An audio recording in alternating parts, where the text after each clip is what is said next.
In 588 BC, around 75,000 people lived within the safest walls of the ancient world, the city of Jerusalem. With 12-meter-high walls, food reserves that could last for years, and an army prepared for war, the people fully trusted their protection. But what truly made them feel invincible were not the soldiers or the stones. It was the certainty that God himself dwelled among them. Yet just 18 months later, fewer than 10,000 survivors remained. What once seemed unthinkable became reality. The city regarded as sacred was utterly devastated by a relentless and determined enemy. And what remains for us today is to understand how such a tragedy could unfold in the face of such unwavering faith. The answer lies not in brutality, but in strategic intelligence. Nebuchadnezzar, king of Babylon, was not merely a conqueror. He was a cold, calculating, and patient strategist.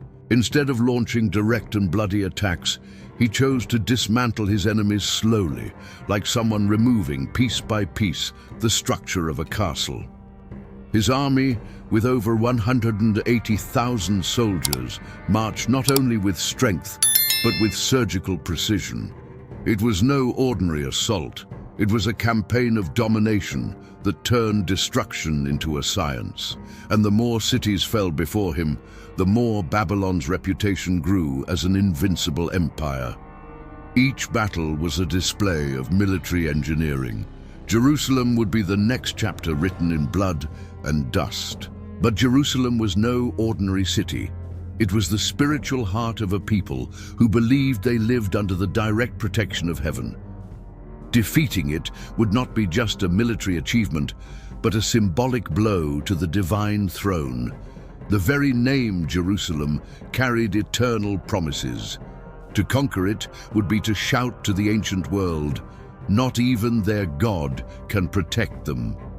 That is why Nebuchadnezzar poured everything he had into the campaign. His catapults launched stones the size of large beasts. His battering rams brought down gates as if they were paper. And for every obstacle, he already had a tested solution from previous campaigns. He did not improvise. He followed a strict plan that had already turned great cities into ashes and lament. With Jerusalem, it would be no different. The city resisted, but was about to face something never seen before. More than weapons and tactics, Jerusalem would face the fury of a king who felt spiritually challenged. For there was something beyond geography or military power: wounded pride. Nebuchadnezzar could not tolerate the idea that a small, poor city, compared to the grandeur of Babylon, would refuse to bow to his authority. And to make matters worse, Jerusalem sat right between Babylon and Egypt, the most strategic point of the time.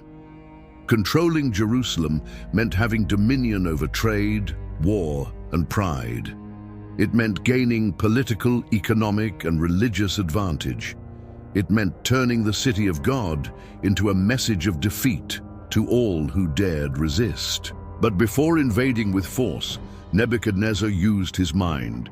In 605 BC, he surrounded Jerusalem and proposed an apparently peaceful agreement to take just a few noble youths to be educated in Babylon. In exchange, he would spare the city. King Jehoiakim accepted without hesitation. He thought he was securing peace, but he was handing over the city's future on a silver platter. The youths taken, among them Daniel, Mishael, Hananiah, and Azariah, were not mere students. They were the next generation of leaders. Nebuchadnezzar knew that. He didn't want hostages. He wanted to transform the minds, culture, and spirit of the people. Furthermore, by accepting the agreement, Jehoiakim officially became a vassal, a submissive king, a servant disguised as an ally. The first blow was invisible. There was no blood, no swords, but there was surrender. The mind was the first to bow, and psychological domination worked perfectly. Jerusalem still stood, but it had been wounded from within.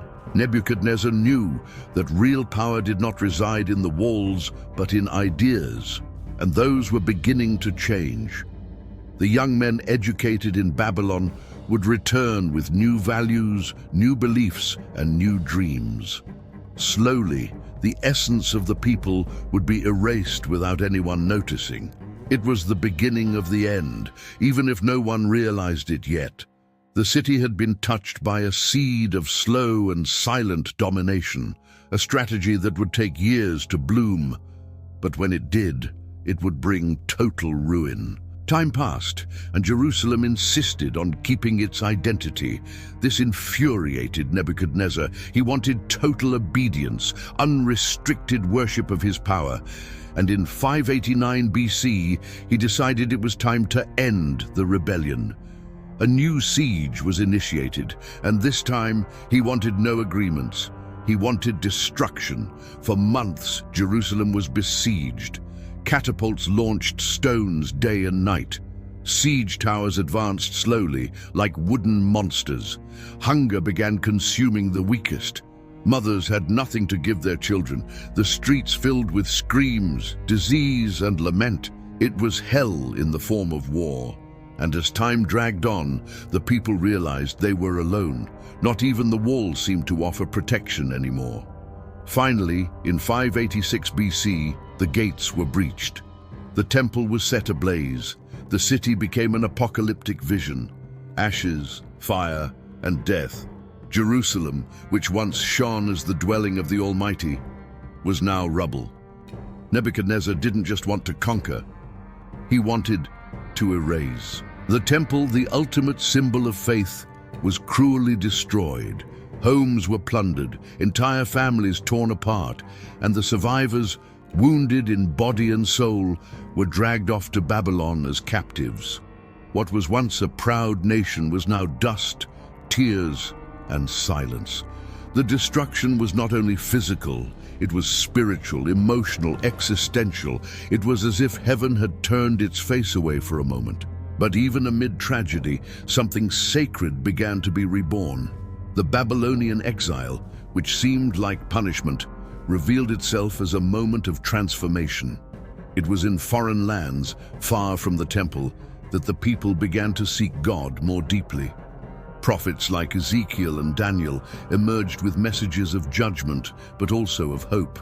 Daniel, even while serving in Nebuchadnezzar's court, showed that faithfulness could withstand the greatest pressures. He dreamed of empires that would fall, but of an eternal kingdom that would rise. And those visions became fuel for a wounded but unbeaten people.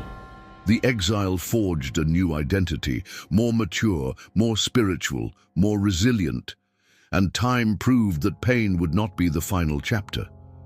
When Babylon fell to Persia, King Cyrus allowed the Jews to return to their homeland. It was the fulfillment of prophecy.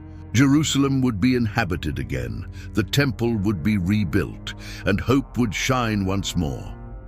The people returned, wounded, yes, but also stronger, more aware of who they were and the God they served. Jerusalem ceased to be merely a physical place.